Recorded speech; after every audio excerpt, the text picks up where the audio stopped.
Well, reaction is pouring in from the bombshell testimony on Capitol Hill. That's right. The former top aide to former White House Chief of Staff Mark Meadows, Cassidy Hutchinson, revealed new details about the events of January 6th, including what former President Trump and his staff knew about the rioters and the potential for violence. Former acting White House Chief of Staff and CBS News contributor Mick Mulvaney says the pressure is on the Trump team to respond. It's almost guaranteed now that Mark Meadows will have to come and testify. He may take the fifth, but my guess is he has to show up. Someone from the Trump team should show up and say that what she said is wrong. If what she said yesterday is wrong, it'll be interesting to see if that happens. All right, let's bring in Scott Macfarlane, CBS News Congressional correspondent now. Hi, Scott. So a few hours after the hearing we were all listening to yesterday, the Secret Service pushed back on one of the more explosive aspects of Hutchinson's testimony, where she described being told that the former president sort of reached for the clavicle of his Secret Service detail. So what more can you tell us about both what she said and what the Secret Service is now saying?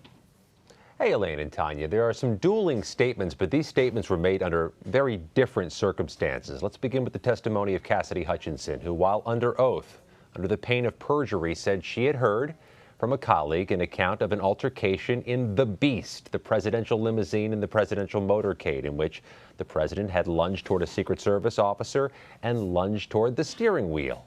The Secret Service issued a statement officially saying it is cooperating with this panel and will provide responses to what came up in the hearing at a later date. Then there was a source close to the Secret Service, who obviously is exercising anonymity, who said that the limousine driver and the lead Secret Service agent would testify under oath that they were not, quote, attacked, and that there was no attempt by the former president to grab the steering wheel. No further detail given, but there is an asymmetry there that people inside the committee and committee staff are highlighting to me, that one person was under oath, the other person is speaking unnamed. So these are dueling statements, but to a degree, this is a comparison of apples versus oranges in terms of the background and the weight of those statements. Right, and one was made under oath and one was not, right? That's very important context to keep in mind here as you evaluate those statements. Well, we also learned from Hutchinson that Mark Meadows and Rudy Giuliani both sought presidential pardons. Scott, explain how significant that is to the committee's investigation. You know, Elaine, there's one piece of connective tissue between these most recent hearings of the January 6th committee. They keep mentioning people who asked for pardons and alleging that key members of the Trump inner circle sought pardons. We had heard previously about Republican members of Congress perhaps seeking post-January 6th pardons. We heard about John Eastman, that California attorney who became a Trump legal advisor in the 11th hour and devised that plan to block the electoral count January 6th. Asking for a pardon. And according to Cassidy Hutchinson's testimony yesterday, Mark Meadows, the White House Chief of Staff, sought a presidential pardon, and so too did Rudy Giuliani, former mayor of New York and Trump legal advisor in the final days. These requests for pardons, as alleged by the January 6th committee, really fit a pattern this committee is working to form. They've accused the former president of engaging in a conspiracy to defraud the United States and obstruct an official proceeding January 6th. Part of their argument was it was just that, a scheme and a conspiracy with other members. They're underscoring that other people asked for pardons. We expect them to revisit that issue as they have future hearings, and Elaine and Tanya, as they issue that long-awaited written report, which one staffer told me is going to be the valedictory, the coda to this entire investigation.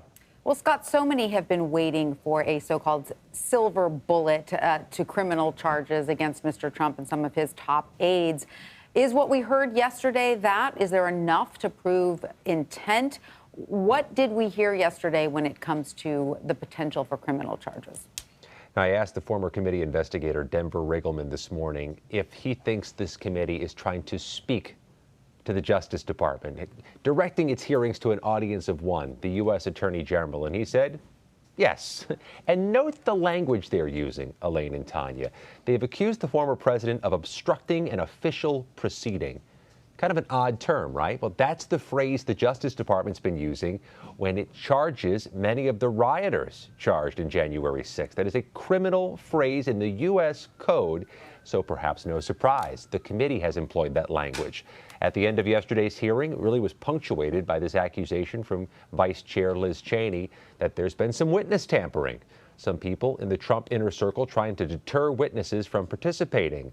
Witness tampering is the language of the U.S. Justice Department. So here's where we are. We have two parallel investigations. This Justice Department criminal investigation, the largest criminal prosecution in American history, and this unprecedented legislative investigation, this January 6th committee. The question is, do these two parallel lines intersect at any point? If so, that's really where the action is coming out of these committee hearings. And just very quickly, Scott, what happens next with respect to the next hearing? Do we have a sense of the timeline here?